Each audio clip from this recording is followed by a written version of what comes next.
Assalamu alaikum урматтуу Тескабар каналынын көрүүчүлөрү жана катталуучулары, фермерлер. Кутмандуу күнүңүздөр менен. Бүгүн биз сиздерге чүй боорунан мына ушундай асыл тукум Абердин Аңгус букаларын көрсөтүп бермекчибиз. Учурда биз Жайыл район Палтавка айылында турабыз, тагыраак айтканда Карабалта шаарынын күнчыгыш тарабында. Трассанын боюндабыз. Так дарегин ээсине чалып сурайсыздар. Анда эмесе сиздер асыл тукумдуулукка кызыккан болсоңуздар, уйларыңыздарды эт багытына көбүрөөк өткөрөйүн десеңиздер, анда эмесе бүгүн Тескабар каналынан чыгып жаткан мына ушул чыгарылышты аягына чейин көрүңүздөр туугандар.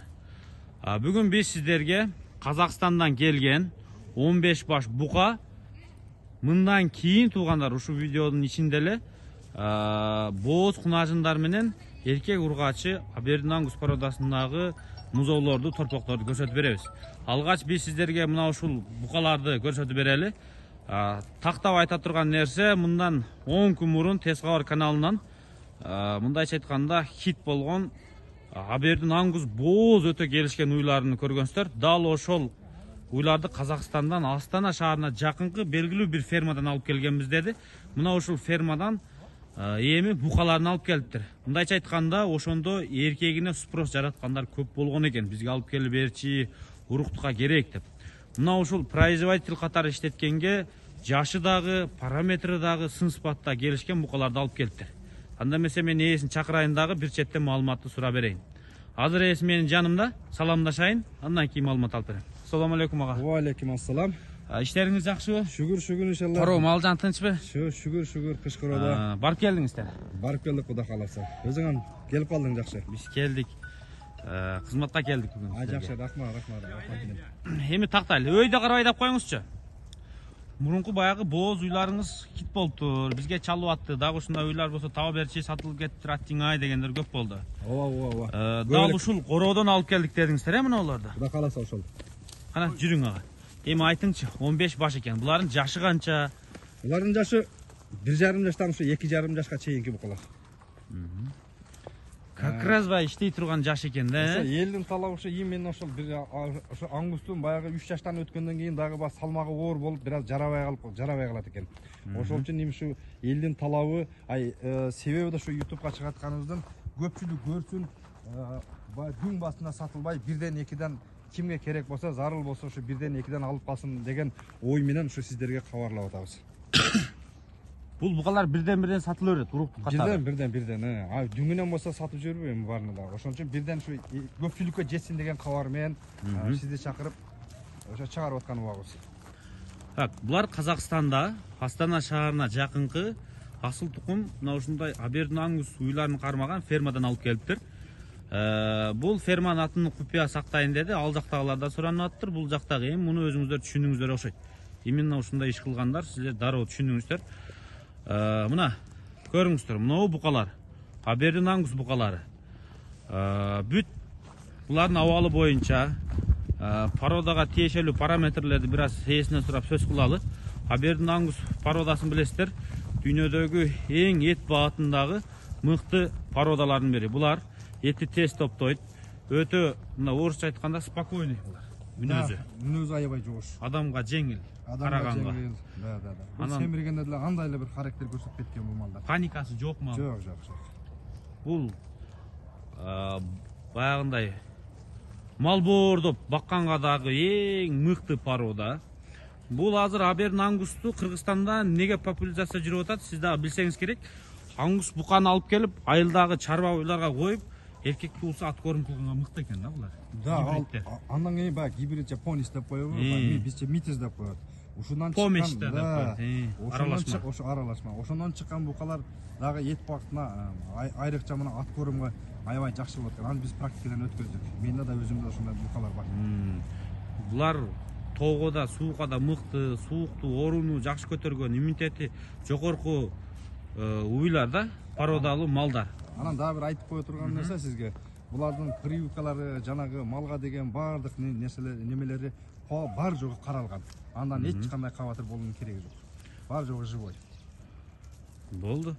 То есть булар карантинден өткөн, Бар жогу өткөн, да. Казакстандан келип, азыр Карабалтага жакын жерде турат. Туугандар, мындан кийин биз жаш эркек ургачы музоолорду көрсөтөбүз, торпокторду, чоңураак, жаш. Андан кийин ошолор менен кошо бооз, анча-мынча кунажындар бар экен. Негизги максатында ушул букаларга басым жасалды. Бир короодон келген. Болгондо дагы ангус фермадан чыккан. Казакстанда мына асыл тукумдуулук боюнча коңшу өлкө бизден кыйла өйдө кеткен, ачыгын айтканда. Бул жагы моюндап коюшубуз керек. Ал жакта породалуу малдар өтө көп. Бир гана ангус менен чектелбейт, башка породада букалар да көп.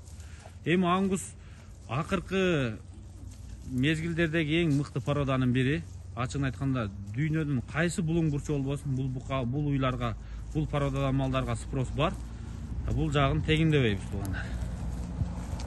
Бул кийин баягы скрешивание жолу менен, мындай аралаштырма жол менен ар кандай породаларды келип чыккан. Бул эң мыкты, азыркы талапта бага турган мыкты породанын бири. Азыр эми биз баасын айталы, эсине мен булардын жекене сатабы, дүң сатабы, баасын сурап коеюн.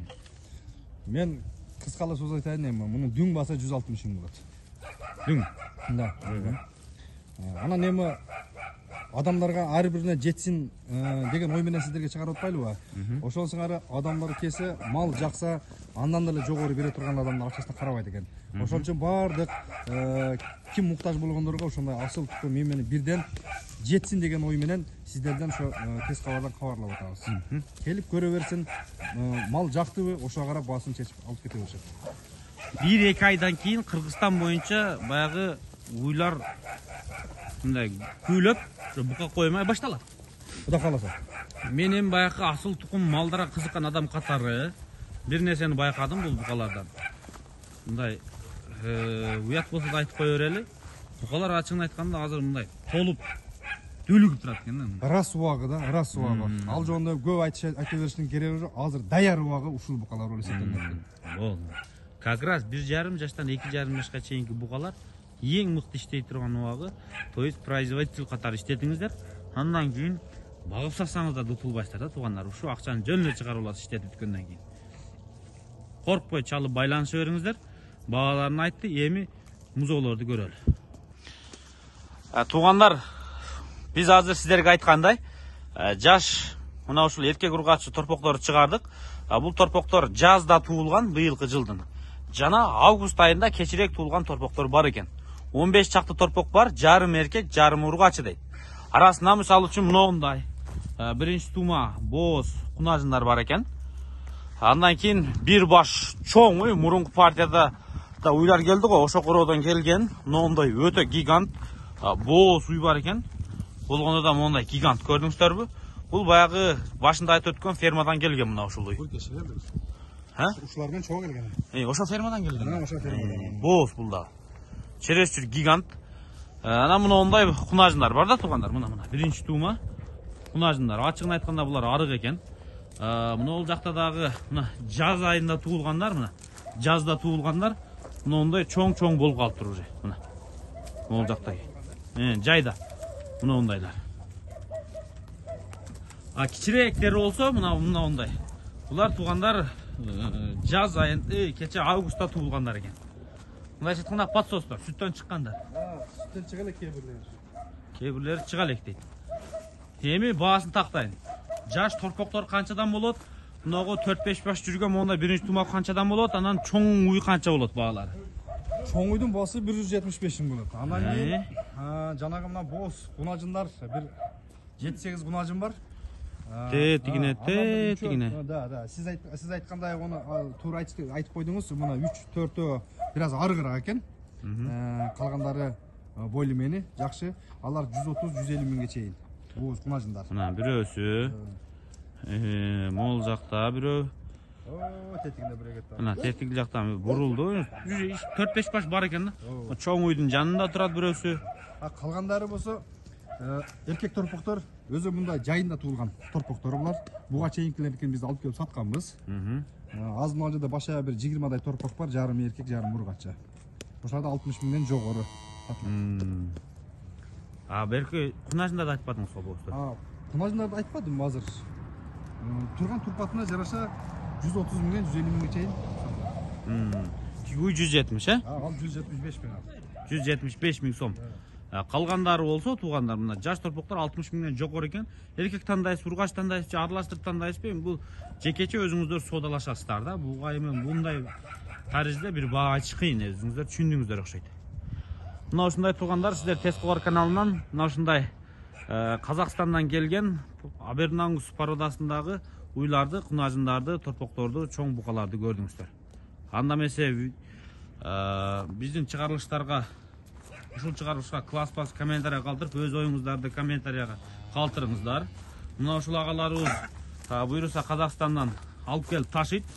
Бул партияга жетишпей калсаңыздар дагы мына ушул номерлерге байланышып күтүп турсаңыздар, кийинки партиялар келет, же болбосо Тескогор каналынан чыгып калышы мүмкүн.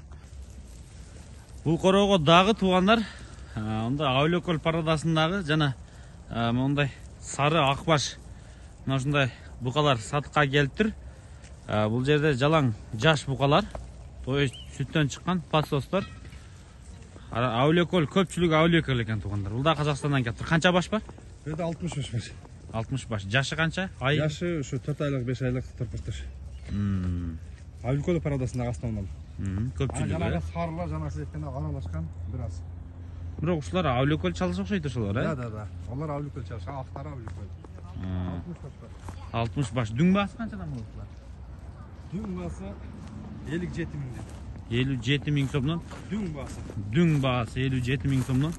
Мына аралап туруп мен сиздерге бир четтен көрсөтөмүн. Кызыккандар болсо чалып байланыша бериңиздер.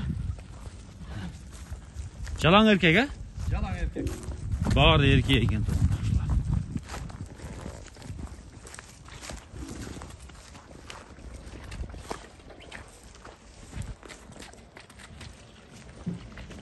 Алтмыш баш экен туугандар.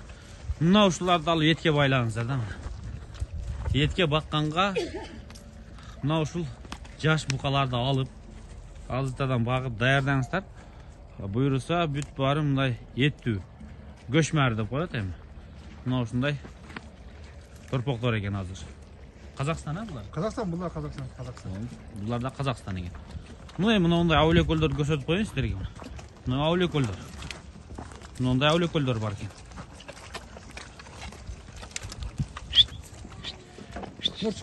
Так, булардын ден соолугу кандай, абалы кандай? Ушуну айтып коелу. Абалы мына көрүп турганыңыздай бар жогу живой, здоровый дегендей. Карантинден өткөн, Бар жогу өткөн. Эми жанагы аңгустарда эле да, булар элечи. Ошол эле ал жакта ушу основном ушу аңгус кармайт, анан кийин ушу Авлекөл кармашат да. Муну биз течезип алып келип турабыз бул малдарды. Эми Авлекөл бул Казакстандын Авлекөл облусунан чыккан. То есть бул дагы бир кандай десем, ну породалар аргымдаштырып отуруп эт багытында чыккан порода да бул да. Туура айтасыз, сиз айткандай ошондой. Туугандар мына, булар дагы кийин чыккан порода, эт багытында тез өсөт, процесс тез жүрөт буларда, откормга именно. Болгондо да булар ак молочный өңдө болот да, сүйкүмдүү болот булар. Бүт баары аппак болсочу.